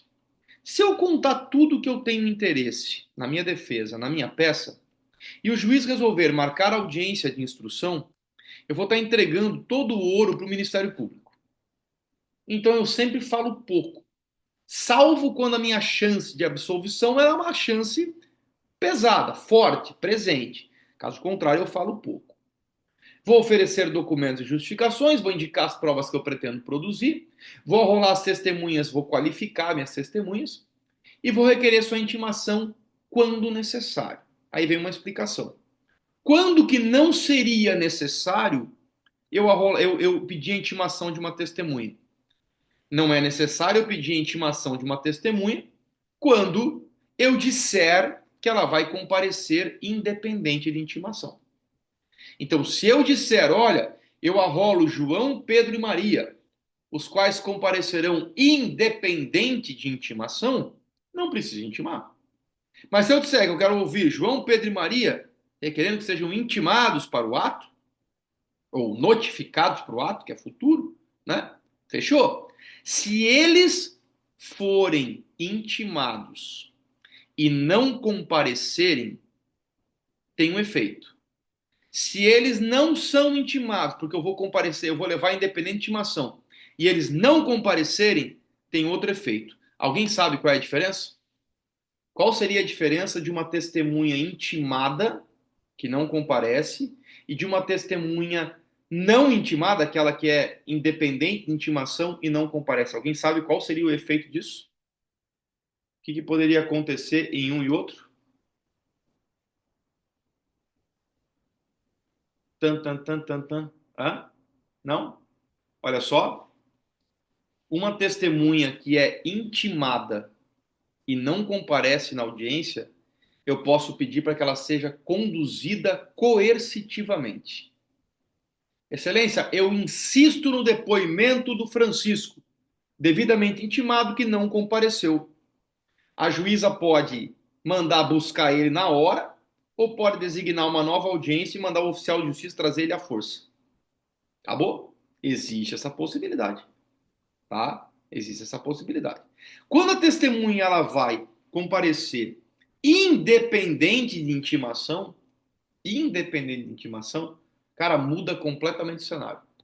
Eu vou contar uma coisa prática para vocês, teoria e prática. Na teoria, a lei diz que não adianta eu pedir, eu insistir, porque eu perdi a oportunidade de trazer a testemunha. Aí na prática, você pode pedir. Às vezes dá errado, mas você pode, excelência. Embora a testemunha Francisco fosse comparecer independente de intimação, não seria possível designar nova data para a oitiva da testemunha e tal? Não, doutor, infelizmente não, né? Precluiu, ela não veio, fechou. Olha, doutor, pode ser, vou designar então dia 10 de abril, às 14 horas, o senhor traz, fechou, tá vendo? Mas eu tenho que estar ciente que eu perdi a oportunidade. A tentativa, ela é uma tentativa. Se der certo, beleza. Tá? Então, esses são os detalhes das testemunhas intimadas ou não intimadas, dependendo do caso. Parágrafo 1º, a exceção será processada em apartado nos termos do 95 ou 112. Nós temos exceções no Código Penal, tá? Vou lá no 105 só para vocês verem, ó. O 95 fala das exceções que o CPP prevê. Tá aqui, ó. São consideradas exceções. Aí, ó. Suspeição, que é amizade íntima ou inimizade entre as partes. Incompetência do juízo, Justiça Federal, Vara da Infância e Juventude, tá? Litispendência, processos iguais tramitando paralelamente. Ilegitimidade de parte, pode ser tanto para o processo quanto para a causa. Ilegitimidade ad causam, o promotor ofereceu queixa, o advogado ofereceu denúncia. Ilegitimidade ad processum, está faltando a representação nos autos. E a quinta é coisa julgada, que é semelhante à litispendência. Só que a diferença é que um dos processos já foi julgado e transitou. Ninguém pode ser processado duas vezes pelo mesmo fato. Exceção da coisa julgada. Né? E ninguém pode ser processado duas vezes pelo mesmo fato. Exceção da litispendência. A diferença é que a litispendência, os dois estão andando e na coisa julgada, um já terminou. Essas exceções deverão ser autuadas em apartado. Significa, lá no EPROC, ele vai ganhar um númerozinho, né, na árvore ali do EPROC, e ele não vai tramitar dentro do processo principal. Ele vai tramitar em separado. Tá? 3, 9, 6. Tá aqui. Deixa eu voltar aqui. Fechou. certo? Então, o 396 tem essas possibilidades. E aí, quais são os pedidos que nós fazemos para o juiz? Está aqui, ó, 397. Olha só os pedidos que nós fazemos. Após o cumprimento do artigo 396A do CPP e parágrafos deste Código, o juiz deverá absolver sumariamente o acusado quando verificar. Absolver sumariamente significa julgamento antecipado da lide. Esse é o efeito, na verdade, do processo civil aqui. Inciso 1. Quando ele verificar existência manifesta de causa excludente de ilicitude do fato. Figueto, quais são as excludentes de ilicitude? Legítima defesa, estado de necessidade, estrito cumprimento do dever legal, exercício regular do direito. Lá no artigo 23 do Código Penal. Toda vez que um juiz se depara com legítima defesa, estado de necessidade, estrito cumprimento do dever legal, exercício regular do direito, ele pode absolver você sumariamente. 2. A existência manifesta de causa excludente de culpabilidade, salvo a inimputabilidade. O inimputável, o menor de 18 anos, ele responde pelo Estatuto da Criança e Adolescente. O doente mental, ele tem a possibilidade de ter uma suspensão do processo para avaliar se a doença mental dele era no momento do crime, se era durante o processo, se era durante a execução da pena. Mas o que é uma excludente de culpabilidade? Embriaguez por caso fortuito ou força maior, que tire a culpabilidade do agente, o grau de reprovação. Se ficar provado uma excludente de culpabilidade, eu tenho o inciso 2. Vou pular. O 4. Extinta a punibilidade do agente. Prescrição, decadência, perempção. Eu termino o processo, julgo antecipadamente a lide. E por que eu pulei o 3º? Porque, olha só, peça para o juiz o que ele pode te dar. Ele vai poder dizer que me absolve sumariamente ou que vai marcar audiência. Se ele disser que vai me absolver sumariamente, são essas 4 hipóteses. Excludente de ilicitude, excludente de culpabilidade, extinção da punibilidade, ou inciso 3º. O fato narrado, evidentemente, não constitui crime. Coloca uma coisa na cabeça de vocês. Na resposta à acusação do escritório de advocacia, não se pede o artigo 386. O artigo 386, vou voltar aqui, ó. O artigo 386 é o artigo da sentença. Olha aqui, olha no slide aqui. Da sentença. Artigo 386. O juiz absolverá o réu, mencionando a causa na parte dispositiva, desde que reconheça 1, 2, 3, 4, 5, 6, 7. 386 é na sentença. O que tem de advogado tanso que pede o 386 na resposta à acusação, não está escrito no gibi. Cara, o nosso papel é o 397. Mas, Rigueto, aí vem a pegadinha agora. Mas, Rigueto, é que eu olhei o 397 do nosso cliente aqui do escritório e não tem excludente de ilicitude, não tem excludente de culpabilidade, não está extinta a punibilidade. E, pô, Rigueto, eu olhei ali, o fato é crime. Então não tem hipótese. Ó, tá vendo como a nossa chance já despencou absurdamente? A chance do juiz marcar audiência é enorme. Então você vai fazer uma defesa curtinha e você vai olhar para o inciso 3º, não com esse olhar aí de técnico, de jurista, esse olhar, na verdade, de advogado, ou de promotor, ou de juiz. Você vai olhar para o inciso 3º com o olhar do teu cliente. Por exemplo, o seu Francisco, o senhor está sendo acusado de estupro de vulnerável. É óbvio que esse fato constitui crime. O que o senhor vai me dizer? Não, doutor, tá louco? Nunca fiz. Sempre cuidei da minha netinha. Nunca abusei dela. Ah, então o senhor cuidava dela. Só. Sim, só. Eu não fiz esse crime. Beleza, então a sua conduta não se amolda no crime. Ah, legal. Bom, o seu Francisco nega veementemente o que foi narrado na exordial, dizendo que o seu ato de cuidar da neta é ato de amor, não constituindo evidentemente crime, pelo que requer a absolvição sumária do 397.3. O cara praticou furto, mas ele nega a prática do furto. Ele disse, na verdade, que em momento nenhum foi encontrado com a res furtiva, nunca praticou tal conduta. Logo, sua atitude não se amolda ao tipo penal do artigo 155, pelo que o fato narrado, evidentemente, não constitui crime. O Joãozinho, acusado de bater na mulher, nega, disse, na verdade, que apenas se defendeu. Aí poderia até caracterizar uma excludente de licitude, inciso 1 ali. Ou então, diz que apenas apanhou da mulher. Eu tô com um caso assim, amanhã eu tenho audiência. Amanhã eu tenho audiência. O cara é muito tanso. Guilherme do céu. Apanhou da mulher 3 anos. Mas apanhava. Apanhava. A mãe dele me relatou assim, ó, que ela dava unhada nele, que ela arrancava cabelo, que ela quebrava óculos, que ela quebrava celular, ele não fez um BO contra ela. No dia que ele perdeu a cabeça e deu umas capacetadas nela, foi preso, está respondendo o processo para a Maria da Penha e pode pegar amanhã de 3 meses a 3 anos de reclusão. Aí ele falou, doutor, e agora? Foi agora, eu quero ter os BOs, cadê os BOs que tu fez? Não, nunca fiz, porque ela sempre dizia, bem invertida, ela sempre dizia que ia melhorar, que ela não ia fazer mais, só que ela surtava de ciúme, e aí ela vinha pra cima, eu me defendia, e ele tem marca assim, tipo no antebraço, mas agora não é mais contemporânea a situação, né? Ou seja, eu coloquei o que na resposta à acusação? Que ele disse que nunca praticou o artigo 129, parágrafo 13, contra a mulher, e que a conduta dele não se amolda ao tipo penal. Você vai dizer assim, mas é forçado, eu sei que é. Mas, ó, eu não sou burro, eu não vou pedir o 386. Uma vez um advogado apresentou uma resposta e só pediu o 386. O juiz, na época, deu um despacho, bem assim, tá? Trata-se de denúncia oferecida contra fulano de tal, a denúncia foi recebida, o réu foi citado para apresentar a resposta à acusação. Vieram aos autos a peça defensiva.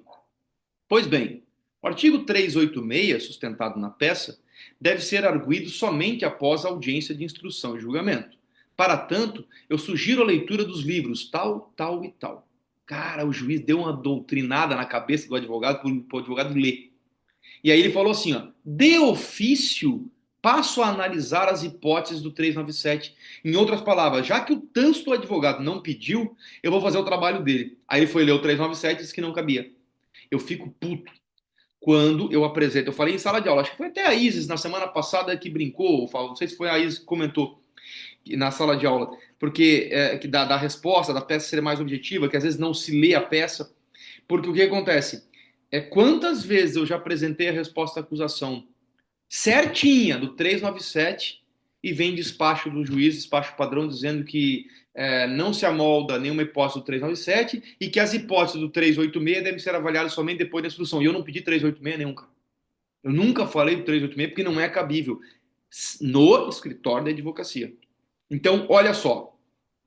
O meu pedido são as 4 hipóteses. Vou passar para o quadro branco, porque eu quero mostrar para vocês. Quadro branco, novo quadro branco. Vamos lá. Deixa eu abrir um quadro branco aqui. Top. Pronto. Deixa eu limpar isso aqui.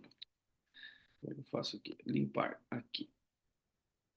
Limpar meu desenho. Bom, olha só. Eu vou fazer um desenho para vocês aqui, tá? Eu vou colocar aqui em cima. Resposta. Opa, deixa eu trocar essa cor aqui para ficar melhor. Resposta, acusação. Resposta a acusação, escritório de advocacia. Tá? Presta atenção como que se faz isso. Toda peça de penal, ela é dividida assim: endereçamento, qualificação, resumo, preliminar, mérito e requerimento. Já vou traduzir isso aqui tudo, tá? Vou destrinchar. Rigueto, como é que eu faço uma resposta à acusação? Endereçamento, qualificação, resumo preliminar, mérito e requerimento. Rigueto, como é que eu faço uma alegação final? Endereçamento, qualificação, resumo preliminar, mérito e requerimento. E como é que eu faço uma razões de apelação? Endereçamento, qualificação. Cara, é tudo igual. Por isso que eu falo, quando você for fazer a prova da ordem, se você tiver dificuldade nas outras áreas, civil, trabalho, você não gosta e tal, Ah, Ricardo, mas também tem dificuldade penal. Penal é o mais fácil. Todas as peças têm por estrutura o endereçamento, qualificação, resumo, preliminar, mérito e requerimento.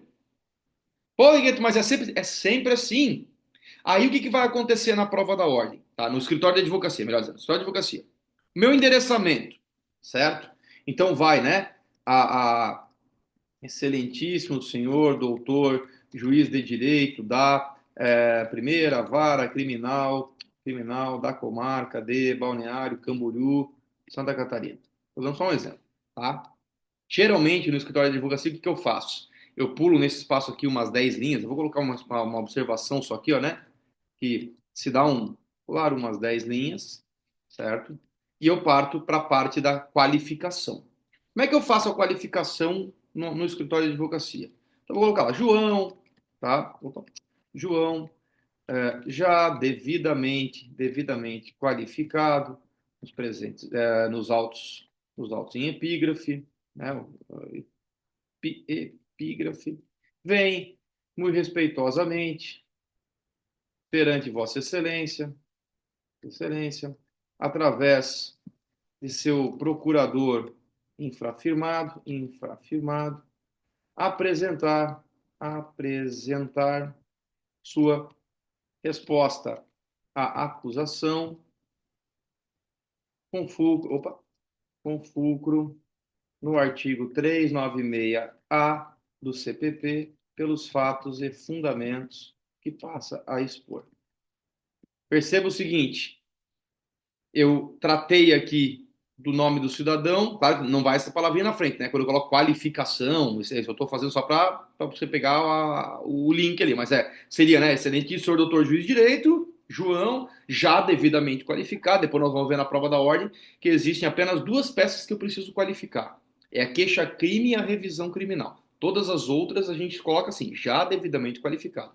Perceba que eu usei caixa alta no nome João e caixa alta no nome resposta à acusação. Eu sempre oriento que você faça isso na prova da ordem, no escritório, porque dá o destaque, né? Quem é que está fazendo, qual é a peça que ele está fazendo.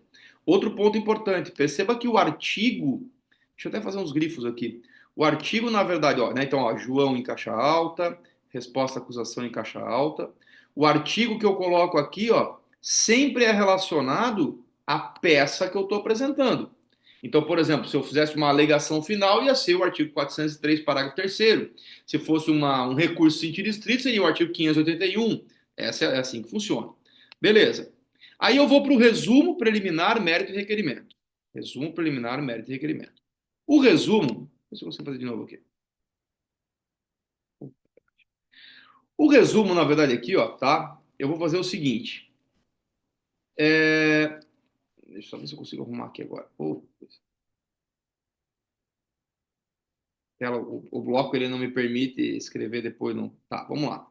Eu sempre vou colocar assim, ó. Eu vou numerar. Número 1, resumo. Tá? Número 2, por exemplo, tá? Eu vou colocar aqui. Número 2, preliminares. Número 3, mérito. Eu sempre vou numerar. Número 4, requerimentos. O que eu faço no resumo dos fatos? Tá? Tanto na prova da ordem quanto no escritório, vamos falar do escritório aqui. Deixa eu ver se eu consigo fazer um negócio diferente para não ficar tão confuso. Ah, que sacanagem. Apagou tudo. Tá. Para desenhar texto. Aí, agora sim. Tá. Ó, no resumo, que eu numerei, fiz um resumo, eu devo contar de forma objetiva, tá? De forma objetiva, um resumo processual. Processual. Quem já trabalhou em gabinete, principalmente gabinete de juiz, tá? É igual o resumo da sentença. Eu vou dar um exemplo aqui de resumo de sentença, só para vocês prestarem atenção, tá? O Ministério Público ofereceu a denúncia contra o Rigueto pela prática de furto. A denúncia foi recebida no evento 10 e o réu foi citado no evento 12, apresentando resposta à acusação no evento 20. Designada a audiência de instrução e julgamento, no evento 60, foi ouvida a vítima, duas testemunhas de acusação, uma testemunha de defesa e o réu foi interrogado. Em alegações finais, no evento 70, o MP pediu a condenação. No evento 72, a defesa pediu a absolvição, vieram os autos conclusos para a sentença. Esse é o relato, passo a decidir. Perceba que eu não entro na história. Eu não entro na história. O meu resumo dos fatos é de forma objetiva. Na prova da ordem eu devo gastar em torno de 5, 7 linhas no máximo. No escritório da advocacia não tem limite de linha, mas ele deve ser objetivo. Tá? O resumo dos fatos é algo objetivo, com um resumo processual. A preliminar sempre vai ser, vou colocar número 2, né? Preliminar. Vamos colocar aqui, 2. Preliminar. O que são preliminares? Presta atenção. Preliminar. Existem 2 tipos de preliminar. Letra A, nulidades, previstas no artigo 564 do CPP. E letra B, causas extintivas de punibilidade, artigo 107 do CP. Então, olha só, o que eu peço, né, nas preliminares? Eu peço, na verdade, as nulidades, tá? E as causas extintivas de punibilidade. Esse material que eu vou mandar para vocês depois vai matar a pau na estrutura. E eu quero que vocês façam o seguinte, para aprender. Porra, assista o vídeo e monta um roteirinho no Word, no caderno. Monta um roteirinho de endereçamento, de qualificação, de preliminar, de mérito, de requerimento e assim por diante. Monta, que tu vai pegar a manha por esse negócio, tá? Então, na preliminar, tudo que for nulidade, eu vou alegar em preliminar. Tudo que for causa extintiva de punibilidade, prescrição, decadência, perempção, morte, retratação, renúncia, é em preliminar. Ei, a preliminar, ela vem antes do mérito. A preliminar vem antes do mérito. Tá, Guito? Então vamos fazer o seguinte. Vou apagar aqui, tá? Vou apagar aqui e vou voltar ao desenho aqui nessa jogada. Olha só. Então eu vou pensar aqui de novo, tá? Eu estou falando do endereçamento. Eu fiz a qualificação com a história do já qualificado nos autos, já qualificado. Aí, mais o nome da peça, mais o artigo que fundamenta. Aí eu fiz o resumo dos fatos. O nome você que dá, tá? Resumo dos fatos, resumo dos fatos, introito, não interessa, tá? Desde que você faça, na verdade, um resumo processual da coisa. 2, preliminares. Se eu tiver preliminar, eu vou fazer assim, ó, das nulidades. Aí eu vou tratar 564 do CPP. Se eu tiver mais uma nulidade, ó, da prescrição. Ou seja, por quê? O que é a prescrição? Causa extintiva de punibilidade. 107 do CP. E aí, Rigueto? E aí eu entrei no mérito, ó. Do mérito. O que é que eu discuto no mérito? No mérito, tá? No mérito, eu vou sempre discutir se é culpado ou se é inocente. Então, no mérito, eu pediria no escritório de advocacia a absolvição sumária do 397 do CPP. 4, do requerimento. Vou dar uma dica de prova da ordem aqui. Olha só, o número de requerimentos deve ser igual ao número de teses. Então, por exemplo, se eu aleguei uma preliminar de nulidade por cerceamento de defesa e aleguei um mérito, que é a absolvição sumária, eu tenho que ter 2 requerimentos. Se eu aleguei uma nulidade por cerceamento de defesa, uma nulidade por irregularidade no reconhecimento, uma nulidade por prova ilícita e absolvição sumária, então eu tenho que alegar 4 teses, 4 requerimentos. Para cada tese, eu tenho que ter um requerimento. E eu fecho daí com nestes termos, pede deferimento, né? Balneário Camboriú, por exemplo, aqui para a prova da ordem, né? Para o escritório, Balneário Camboriú. Hoje é dia 18 de março de 25. Né? Doutor Rigueto, OABSC 18453. Ponto. Ah, e o que vai ter mais na peça lá? Rol de testemunhas. Eu posso indicar até 8. Pessoal, olha só. Qual é a lógica para a gente caminhar aqui para essa parte final? Essa peça de resposta à acusação, tá, no escritório de advocacia, vai ter praticamente essa estrutura. Eu vou endereçar a peça para o juiz que recebeu a denúncia, vou colocar o nome do cidadão já devidamente qualificado, nome da peça, artigo que fundamenta, faço um breve resumo do ocorrido.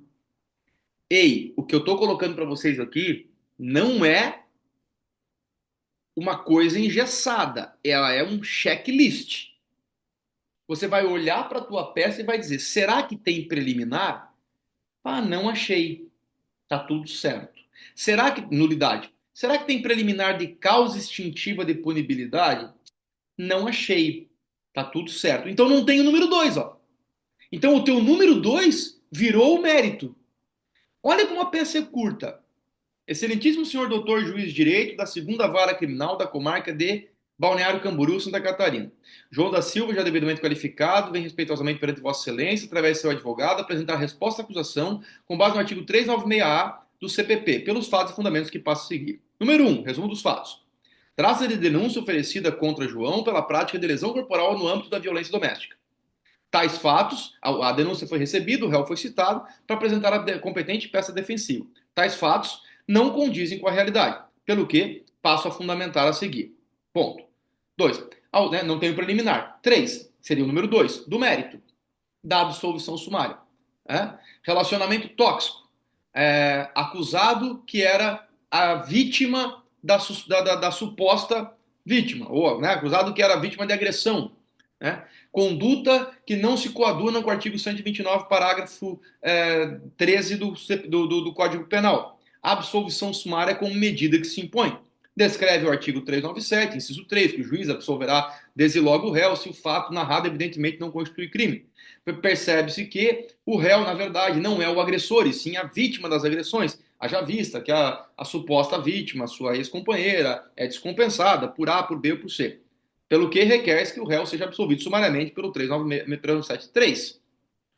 Diante do exposto, requer seja o réu absolvido pelo 397, inciso 3 do CPP. Caso Vossa Excelência entenda pela designação da audiência de instrução e julgamento, requer a notificação das testemunhas abaixo arroladas que deverão ser ouvidas em audiência a ser designada. Nesse termo de deferimento, balneário, tal data, OAB, rol de testemunhas. João Pedro Maria, qualifiquei. Apresentei a peça. Ah, Rigueto, a chance dele marcar audiência é de 99%. Por que eu vou contar tudo na minha peça? Eu só vou aprofundar a minha resposta à acusação quando eu tiver chances verdadeiras de uma absolvição sumária. Por exemplo, eu fui para o advogado de uma aluna de direito que furtou um pote de creme chamado Niele Gold do supermercado Xande de Itajaí, do antigo supermercado Xande de Itajaí. O pote da Niele Gold devia custar uns R$ 40. E ela ainda pegou o pote para tonalizar o cabelo com a coloração diferente da dela ainda. Ficou ruim. Ia ficar ruim, ainda bem que pegaram ela. Tentativa de furto. O juiz recebeu a denúncia, a réu foi citada, o Ministério Público não quis alegar a insignificância porque ela era aluna de direito, disse que o grau de culpabilidade dela era maior. O detalhe é que ela era aluna do primeiro período. E eu descrevi isso. Eu falei assim, a conduta dela é atípica. A culpabilidade dela é reduzida porque ela é aluna do primeiro período de direito. Ela não sabe a diferença de dolo e culpa. Ela fala seja e menos. Ou seja, ela ainda não tem discernimento, na verdade, para caracterizar o fato. E aí fui conversar com a juíza. Eu falei, é verdade.